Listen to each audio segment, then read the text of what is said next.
सन 2025 में जितनी भी घटनाएं हो रही है उसका सबसे बड़ा कारण है 1941 का ये कैलेंडर, क्योंकि 1941 का कैलेंडर और 2025 का कैलेंडर एकदम सेम है।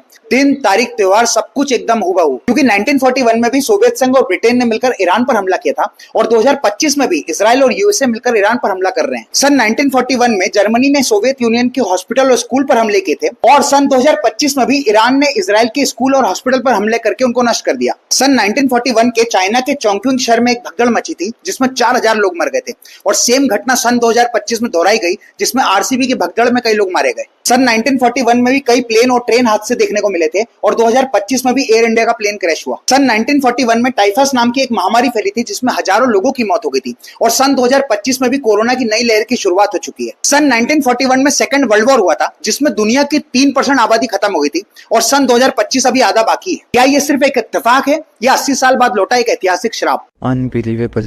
अब क्या हुआ? ये है 1941 का कैलेंडर और ये है 2025 का calendar. Exactly same dates, same weekends और शायद सेम श्राप। 1941 20th सेंचुरी का ब्लडीएस्ट और सबसे ट्रैजिक ईयर था। World war 2, mass killing of civilians, bombings, starvation, genocide, क्या कुछ नहीं था उस साल में। और 2025 देखा तूने? California fire, Mahakumbh stampede, Pahalgam attack, RCB stampede, Ahmedabad plane crash, Iran Israel war, train derailment. Exactly. और अभी तो 2025 में 6 महीने बाकी हैं।